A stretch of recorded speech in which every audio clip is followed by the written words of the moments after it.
Salam alaikum wa rahmatullahi wa barakatuh.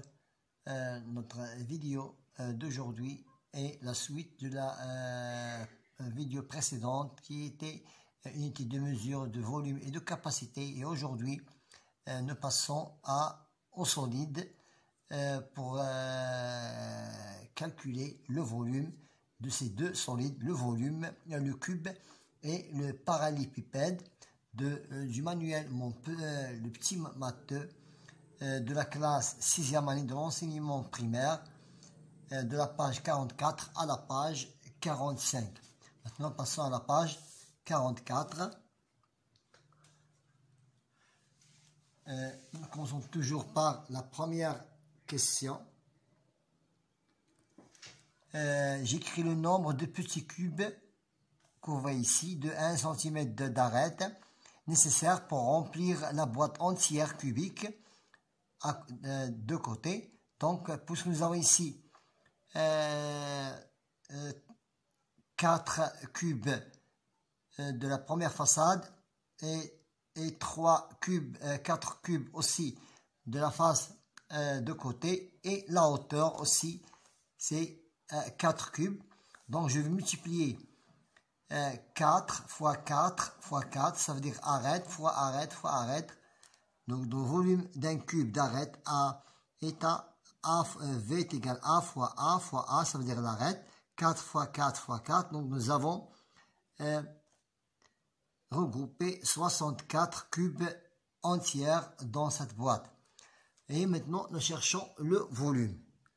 Donc, le volume, c'est pour l'arête d'un petit cube, c'est de 1 cm. Donc, pour un cube, c'est 1 cm cube. Pour la question numéro 2, j'écris le nombre de petits cubes de 1 cm cube nécessaires pour remplir la boîte et j'écris son volume.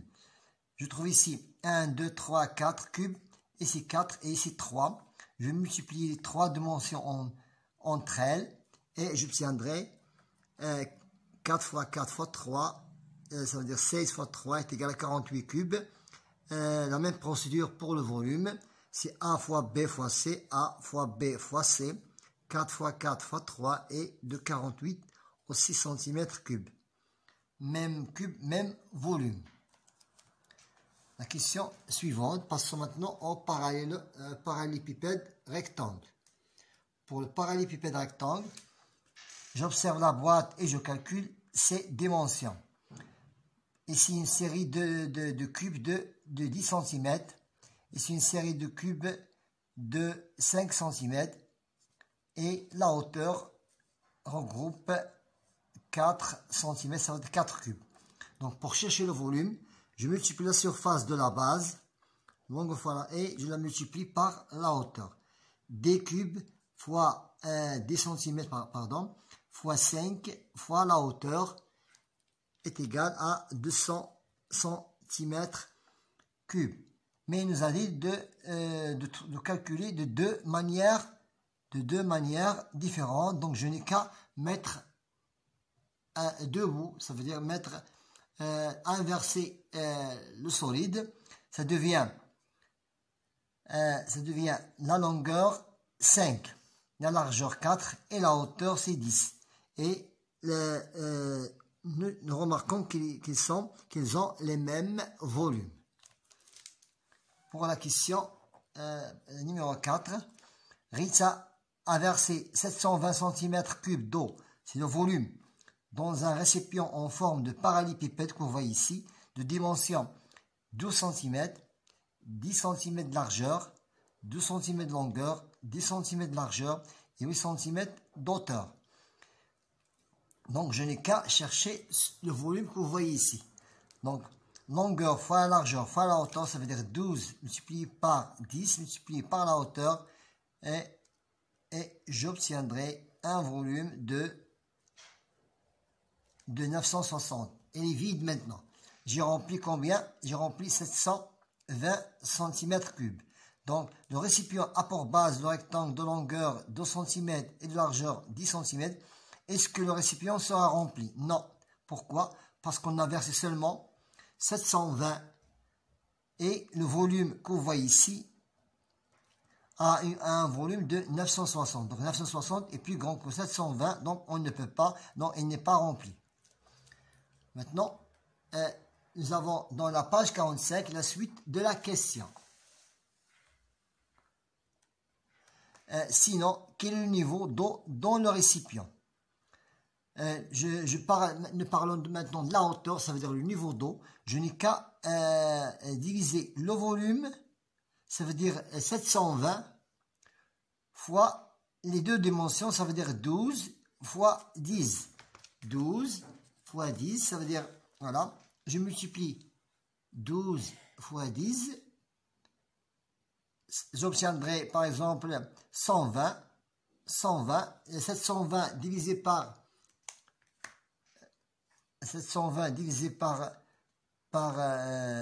120, j'aurai 6. Donc le niveau d'eau est de 720. J'ai versé 720 et les deux dimensions de la longueur et de la largeur, je les multiplie entre eux, je divise 720 par le produit de ces deux dimensions et j'aurai un niveau d'eau qui est de 6 cm. Passons maintenant au calcul des volumes suivants, des solides suivants. Je calcule le volume dans chaque cas. Puisque c'est un cube, j'aurai arête, fois arête, fois arête, puisqu'ils ont des mêmes dimensions. Arête pour chercher le volume du cube, A fois A, ou bien je peux mettre côté, fois côté et fois côté. 6 fois 6, 36, 36 fois 6 est de 216 cm3. Pour le parallélépipède rectangle, la longueur, la largeur et la hauteur. V est égal à longueur fois la largeur, ça veut dire surface de base. Ça veut dire surface de base fois la hauteur. 11 fois 5 multiplié par 4, la hauteur, j'aurai 220 cm3. Maintenant, complétons le tableau suivant.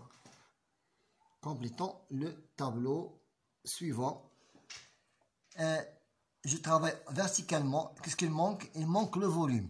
Je n'ai qu'à multiplier la longueur fois la largeur fois la hauteur. 4 fois 5, 20. 20 fois 7, c'est 140 cm3. Mais ici, il manque une dimension. Pour chercher l'une des dimensions, je n'ai qu'à diviser 36 par le produit de ces deux autres dimensions. Donc, pour trouver la hauteur, je prends le volume et je le divise par le produit des deux dimensions, c'est 6 cm. La même procédure pour les deux autres questions. Il manque ici la longueur. Donc, pour chercher la longueur, je prends le volume et je le divise par le produit de ces deux dimensions. Ça veut dire 48 divisé par le produit de 7 fois 6, c'est 42. 84 divisé par 42 est égal à 2. La même chose ici, pour chercher la largeur, je n'ai qu'à diviser le produit que vous voyez ici, le volume est divisé par les deux dimensions, ça veut dire la longueur et la hauteur. C'est 144 divisé par le produit de 9 fois 8, c'est 72. Et j'aurai 2. Maintenant, cette pièce métallique, elle est creuse à l'intérieur et cette creuse, elle se forme d'un parallélépipède rectangle aussi. Donc, je dois noter le volume, le solide entier, je dois l'appeler par V1. Et la creuse, le volume creux, je dois l'appeler par VE. Maintenant, je cherche le volume entier. Longueur fois la largeur fois la hauteur, ça veut dire 15 fois 6 fois 8 est égal à 72. Et le volume qui est creux ici a pour longueur 15, la largeur 1 et la hauteur c'est 2. Voilà, 15 fois 1 de la largeur et 2 cm de hauteur est égal à 30. Maintenant, nous cherchons seulement le volume de la pièce. Ça veut dire sans ce volume qui est creux. Je n'ai qu'à faire la soustraction. V1 moins V2. Ça veut dire 720 moins 30 est égal à 690 cm3. C'est le volume de la pièce métallique. Donc, ce qui s'intéresse dans la page 46, seulement ces deux exercices. Pour les autres, ce sont des entraînements. Donc, ce solide a pour longueur 5 cm, pour la largeur 4 cm et pour la hauteur 1 cm. C'est égal à 20 cm3. Pour le deuxième solide, a pour longueur 3, la largeur 3 aussi et la hauteur 3. 3 fois 3, 9, 9 fois 3, c'est 27 cm3. Ce sont des exercices plus faciles. La longueur 3, la largeur 2 et la hauteur 2, c'est 18 cm3. Pour le dernier exercice, la longueur c'est 5, la largeur c'est 2 et la hauteur c'est 3, c'est 30 cm3. Et pour la page 45, l'exercice le plus intéressant et le plus utile, c'est le dernier exercice. Ici, c'est un solide, c'est un parallélépipède, a pour longueur 20 cm, la largeur 15 et la hauteur 12. Voilà. V est égal L fois H.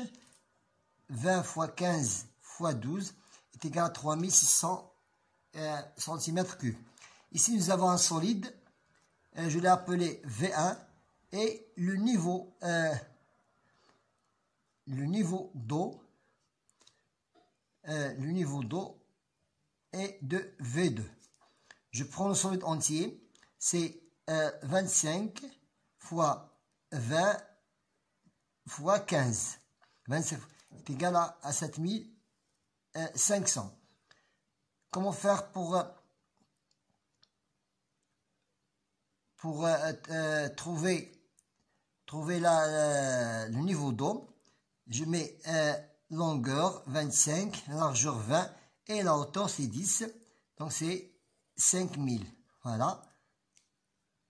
La partie qui est 5000 c'est le niveau d'eau. Et 2500 c'est le volume vide, le volume qui est vide, c'est 2500. Mais pour le niveau d'eau, voilà, c'est le volume d'eau, c'est